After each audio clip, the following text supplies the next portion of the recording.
So lately, I've felt a little bit unhappy with where I'm at with my current projects, and I really wanted to make a video to try and convince myself and hopefully you too that you're exactly where you should be.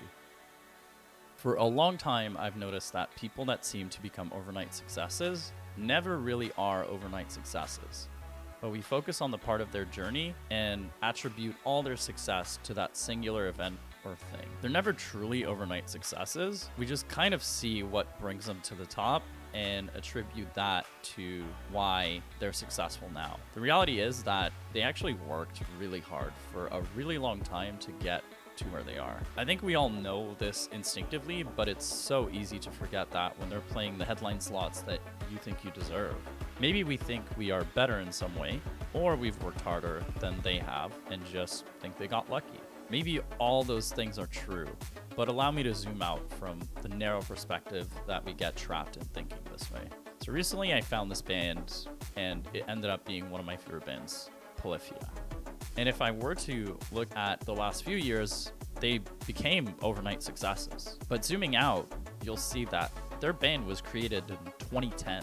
And now, 13 years later, getting an incredible amount of recognition and attention for hard work that they've put in over the last 13 years. Every artist starts struggling, exactly like you and me, really. Another artist I like to look up to for inspiration is Ghastly. Ironically enough, I have a tattoo of him on my arm, well, his logo, but yeah.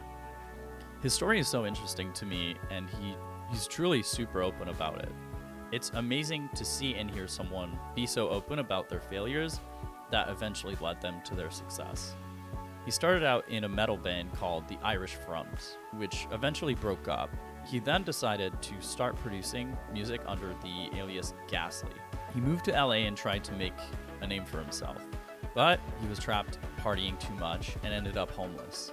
After he got fired from his job for living out of his van, he had to move back home. He spent that time saving money and making a plan for how he could do things differently this time.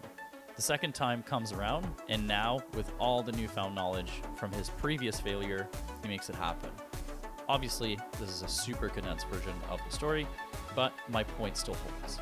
Every artist struggles in the beginning, and it takes time to learn how to become successful. You need time to learn all the lessons that you need to even be ready to be successful, in my opinion. We all want it to happen now, but believe me, it's best if it doesn't. Working your day job and all you can think about is getting the hell out and never looking back. But the reality is that we have to be patient and believe in the process. We also have to hold on to all the good moments, no matter how hard it is sometimes. We have to learn to enjoy what we have now. The mind is tricky, and when you finally achieve your goal, a new one will come up.